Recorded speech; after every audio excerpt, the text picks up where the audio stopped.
I was sitting in my lawyer's office on a cold Tuesday morning staring at the divorce papers in front of me.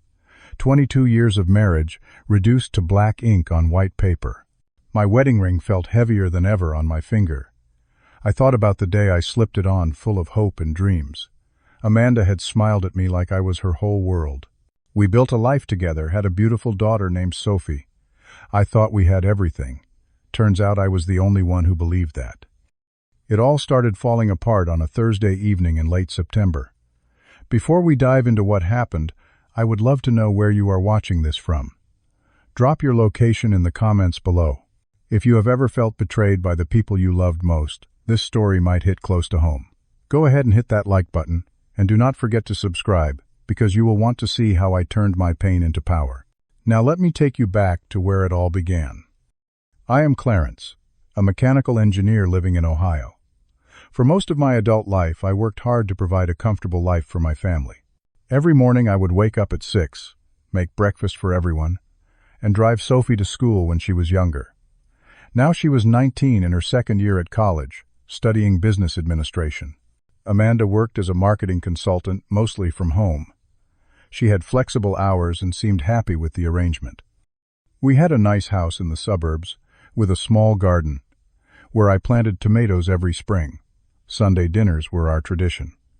We would sit together, talk about our week, laugh about silly things. From the outside, we looked like the perfect American family. My mother raised me alone after my father left when I was 7. She worked 2 jobs to put food on the table and never complained. She was the strongest woman I ever knew. 3 years ago, she passed away after a long battle with cancer. Those final months were brutal. I watched her fade away, but she never lost her spirit. Even on her worst days, she would ask about Amanda and Sophie, making sure they were okay. My mother loved them deeply. Before she died, she left me her house, a small 2-bedroom place on the edge of town. She told me to keep it in the family, to pass it down to Sophie one day. I promised her I would. Every week I put fresh flowers in front of her photo in our living room. It was my way of keeping her memory alive. That Thursday in late September changed everything. The weather forecast predicted a storm, so my company let us leave early. I drove home around 3 in the afternoon, which was unusual for me. Normally, I would not get back until 6. As I turned onto our street, I noticed a black BMW parked in our driveway. I did not recognize it.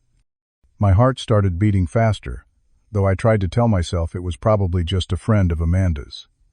I parked on the street and walked to the front door.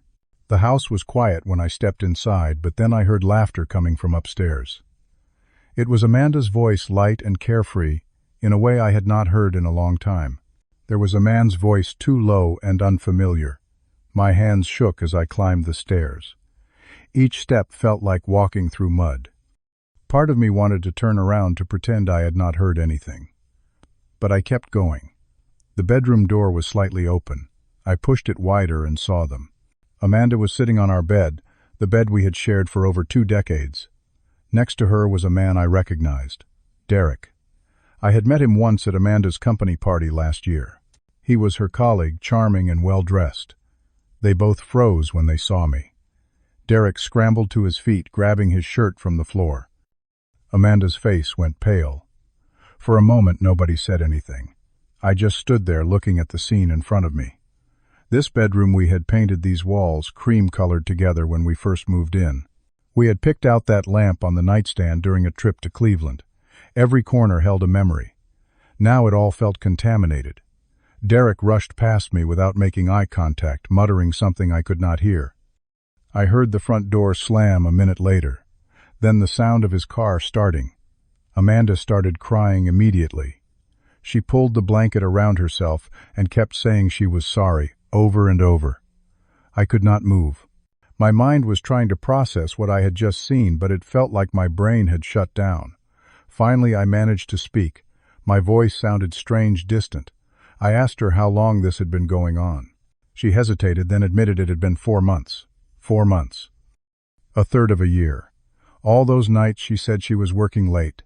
All those weekends she claimed to have client meetings. I had believed every word. I asked her why. She wiped her tears and looked at me with something close to defiance. She said she felt abandoned, that I was always working and never paid attention to her anymore. I could not believe what I was hearing. I worked to support us, to give her and Sophie a good life. I came home every evening. I never missed a birthday or anniversary. I helped with housework. What more did she want? Amanda shook her head and said it was not about practical things. She said Derek made her feel alive again, that he listened to her, made her laugh. With me, she said, everything was just routine. Those words cut deeper than anything else. I had spent 22 years building a life with this woman, and she called it routine. I could not stay in that room anymore. I told her I needed space and went downstairs to sleep on the couch. That night was the longest of my life. I lay there in the dark, staring at the ceiling, replaying our entire relationship in my head. Where had I gone wrong? Had I really been that neglectful? I thought about all the sacrifices I had made, the promotions I had turned down because they would have required relocating and disrupting Sophie's education. I thought about the vacation fund I had been building so we could take Amanda to Italy, her dream destination. None of it mattered now. By morning I had made a decision. I would try to save our marriage, not for Amanda, but for Sophie. Our daughter deserved to have her family intact. I decided to tell Sophie what had happened. She deserved to know the truth, and I thought she would understand, maybe even support me through this difficult time. I arranged to meet her at a coffee shop near her campus. It was a place we used to go when she was in high school, back when things were simpler. Sophie arrived wearing her university sweatshirt, her long brown hair pulled back in a ponytail. She looked so much like Amanda at that age. We ordered our drinks and sat by the window. I tried to stay calm as I explained the situation. I told her I had come home early and found her mother with another man. I explained that Amanda had been having an affair for 4 months. Sophie's expression changed as I spoke, but not in the way I expected. Instead of shock or sympathy, her face hardened. She set down her coffee cup and looked at me with cold eyes. She said maybe if I had paid more attention to her mother, this would not have happened. I felt like someone had punched me in the stomach. I asked her what she meant. Sophie leaned back in her chair and crossed her arms.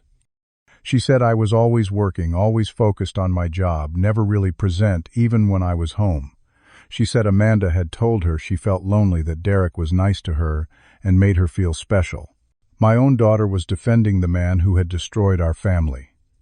I tried to explain that working hard did not justify betrayal, that I had done everything to provide for them. Sophie rolled her eyes. She said I needed to look at myself first before judging her mother. Then she dropped another bombshell. She told me she had met Derek a few times. Amanda had introduced them during lunch one day. Sophie said he seemed like a good guy, funny and attentive. She liked him. I sat there speechless. My daughter had known about this man and had not said anything to me. She had chosen Amanda's side without even hearing mine. I asked her how she could think any of this was acceptable. Sophie shrugged and said relationships were complicated, that I was being too black and white about everything. I left that coffee shop feeling more alone than ever. It was not just my wife who had betrayed me. My daughter had turned against me too. I drove to my best friend Greg's house. Greg and I had known each other since college. He was the kind of friend who would drop everything to help you.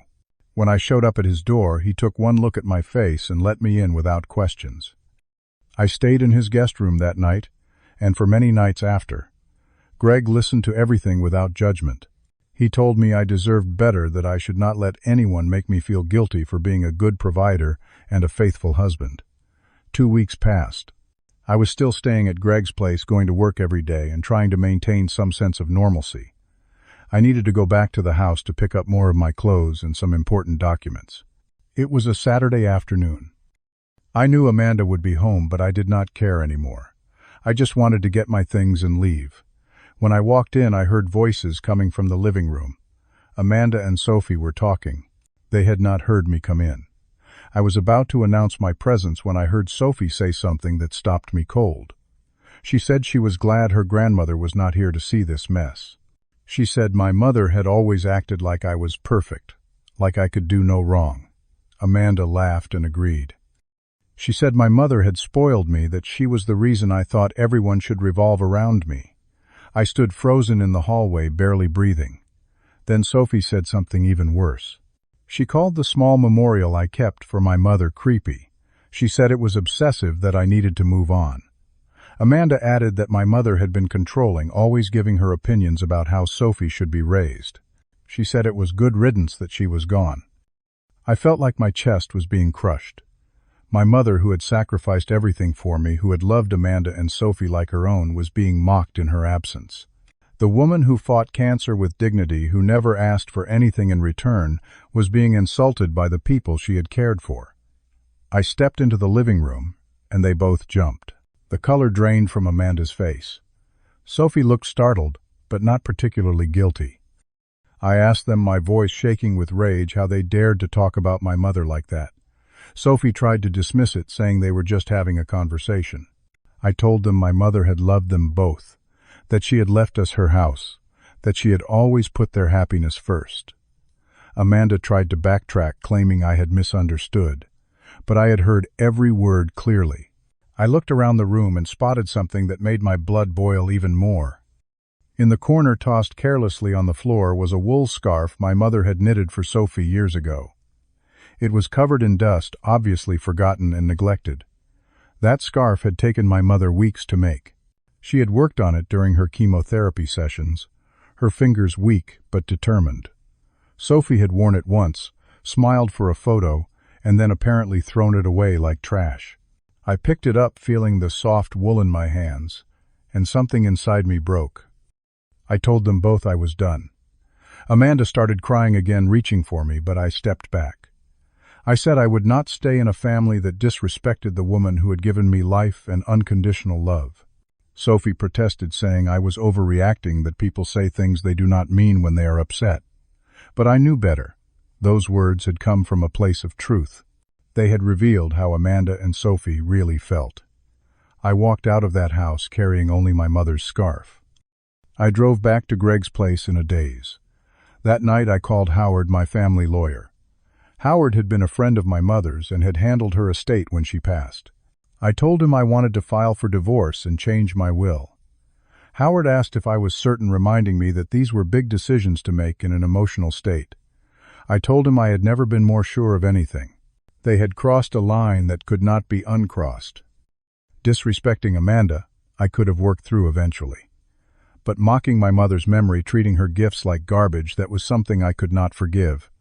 Howard said he would start preparing the paperwork. Before I hung up, I gave him one more instruction. I wanted Amanda and Sophie removed from my will entirely. Everything I owned, including the house my mother had left me, would go to a cancer research charity. My mother had died from that disease. At least her legacy could help others fighting the same battle. The divorce process took 2 months. Ohio law required a waiting period, and there were assets to divide. The house my mother had left me was solely in my name, inherited before the marriage, so Amanda had no claim to it. The house we had lived in together, the one in the suburbs, was jointly owned. We agreed to sell it and split the proceeds. Amanda hired her own lawyer, who tried to argue for a larger settlement. They claimed I had been emotionally distant and that Amanda deserved compensation for years of neglect. Howard shut that down quickly. Adultery was still grounds for divorce in Ohio, and we had enough evidence to prove Amanda's affair. In the end, she got exactly what the law entitled her to, nothing more. Sophie was furious when she found out about the will change. She called me one evening while I was having dinner at Greg's place. She was screaming so loud I had to hold the phone away from my ear. She said I could not do this, that she was my daughter, that I owed her. I let her finish her rant, then spoke calmly.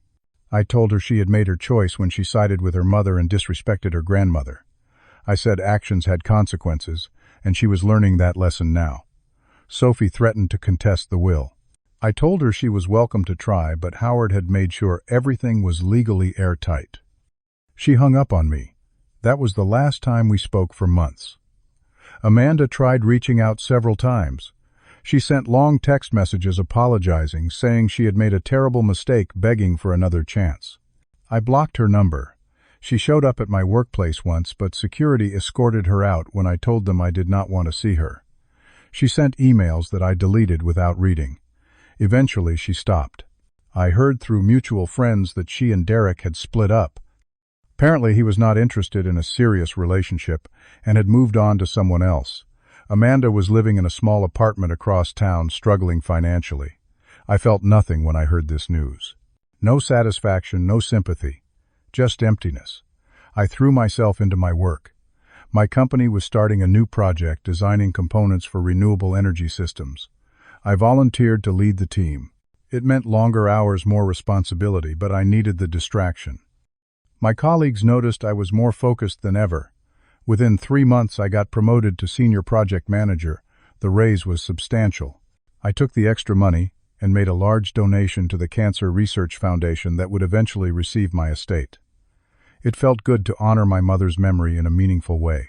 Greg remained my anchor during this time. He invited me to his family dinners, introduced me to his neighbors, made sure I was not isolating myself.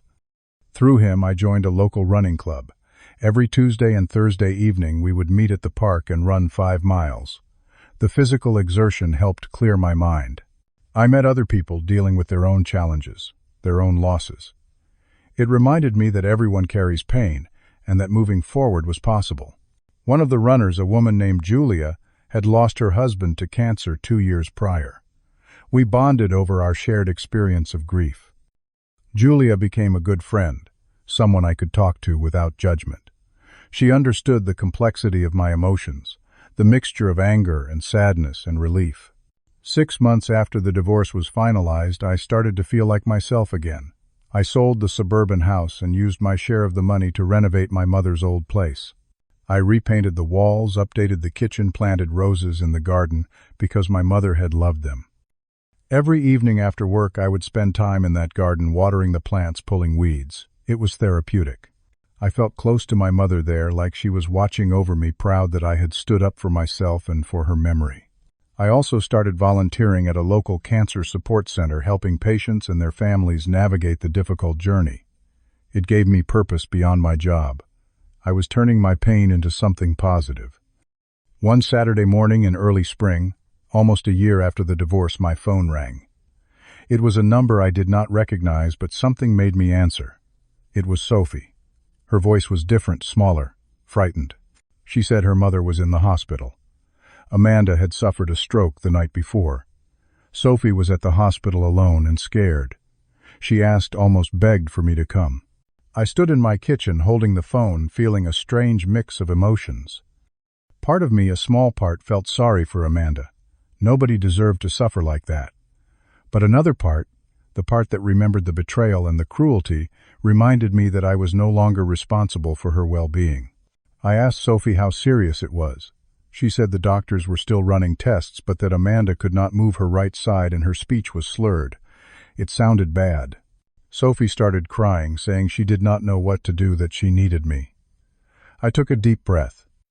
I told her I was sorry to hear about her mother's condition, but I was not part of their lives anymore.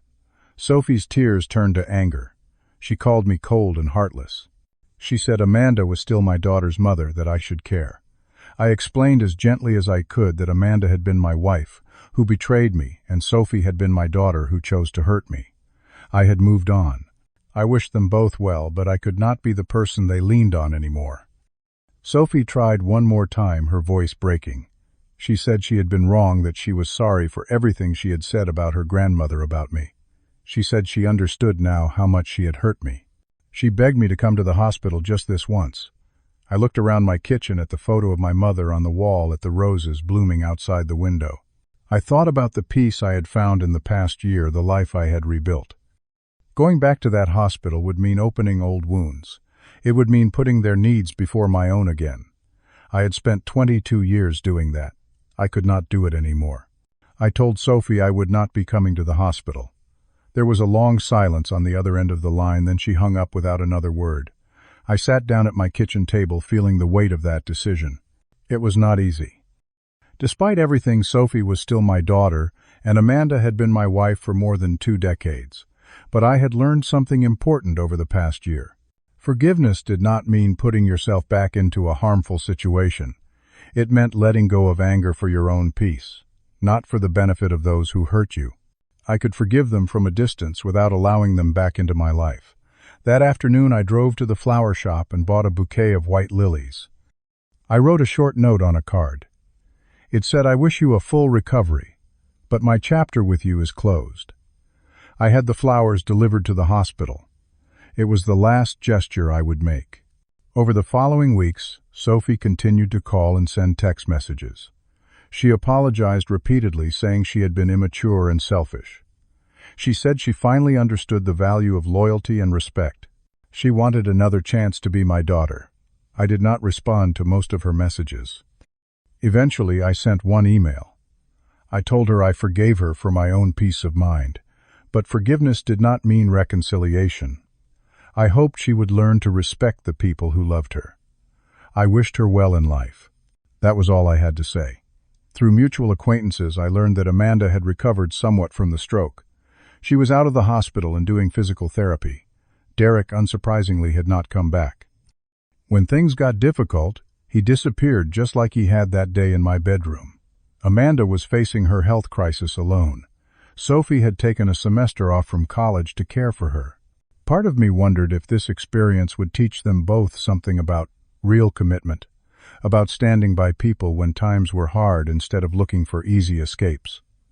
But that was no longer my concern. They had to walk their own paths now. My life continued to improve.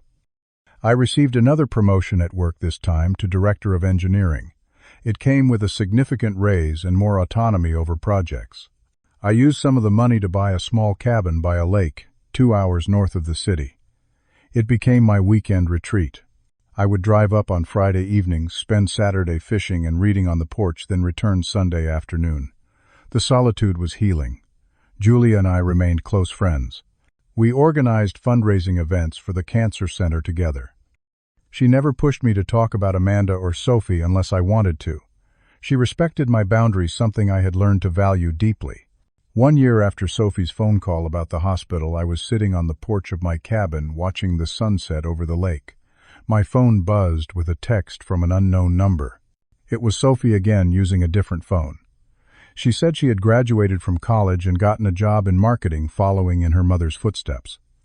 She said she thought about me often and hoped I was doing well. She did not ask for anything, did not try to guilt me into responding. It was just a simple update. I read it, then put my phone away. Maybe one day, years from now, we might have some kind of relationship again. But it would never be what it was. Too much had been broken, too much trust destroyed. I thought about my mother often during these quiet moments at the cabin. I wish she could see me now, living authentically, not tolerating disrespect or betrayal. She had always taught me to be kind, but she had also taught me to have a backbone to stand up for what was right. I like to think she would be proud of the choices I had made. In her memory, I had set up a small scholarship fund for students who had lost a parent to cancer.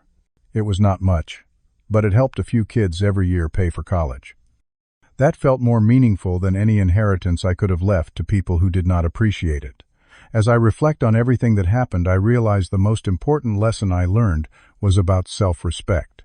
For too long, I had defined my worth by how well I took care of others, how much I sacrificed for my family. I thought being a good husband and father meant enduring anything, forgiving everything, always putting them first. But that kind of thinking had left me vulnerable to people who took advantage of my loyalty. Clarence, the man who signed those divorce papers 2 years ago, was different from the Clarence sitting in this cabin today. I was stronger now, clearer about my boundaries, more protective of my peace. Loyalty, I learned, is not about blood or legal bonds. It is about respect, love, and standing by each other when things get tough. Amanda had not been loyal when she chose temporary excitement over our marriage. Sophie had not been loyal when she sided against me and mocked the grandmother who loved her. They had broken something that could not be repaired with apologies or crisis situations. I had every right to protect myself from further harm, and that was exactly what I did. Some people in my life thought I was too harsh, that family should always be forgiven. But those people had not walked in my shoes. They had not felt the specific pain of being betrayed by the two people they loved most in the world. The choice to remove them from my will was not about revenge, it was about alignment. I wanted my legacy to support something I believed, in a cause that honored my mother's struggle and potentially helped others. Every dollar that went to cancer research felt like a tribute to her strength. If Sophie had shown respect and loyalty, if she had supported me during the worst moment of my life, things would have been different. But she made her choice, and I made mine. That was how life worked. Actions had consequences, and not all consequences could be undone with late apologies.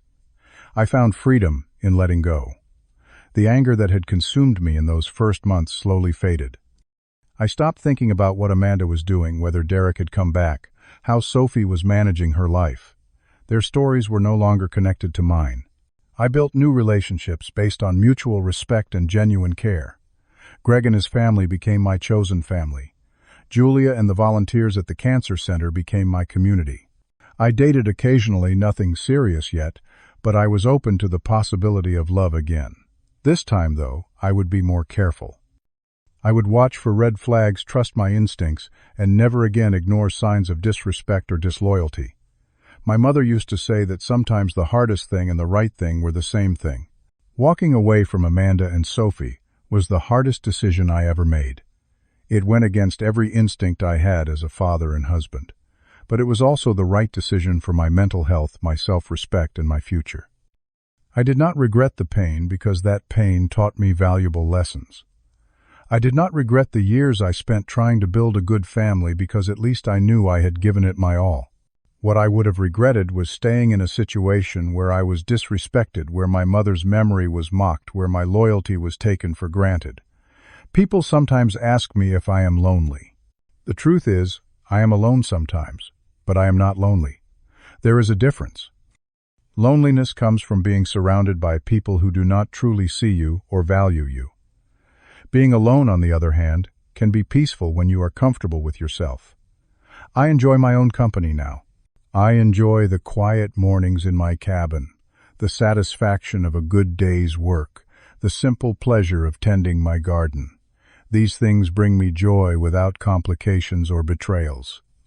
If the right person comes along someday, someone who shares my values and treats me with respect, I will be open to that. But I will never again compromise my peace for the sake of maintaining a relationship. The final thought I want to leave you with is this. Some people ask if I regret my decision to cut Amanda and Sophie out of my life and my will. I tell them honestly I regret the pain that led to this point. I regret that my marriage ended in betrayal. I regret that my daughter chose the wrong side. But I do not regret choosing myself. I do not regret standing up for my mother's memory. I do not regret protecting my peace and my future. Because at the end of the day, the only person who will always be there for you is you. You owe it to yourself to treat yourself with the same loyalty and respect you give to others. If they cannot meet you halfway, if they cannot honor that basic standard, then they do not deserve a place in your life no matter who they are.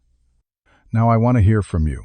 Have you ever had to make a difficult choice to protect your peace, even if it meant cutting off people you loved?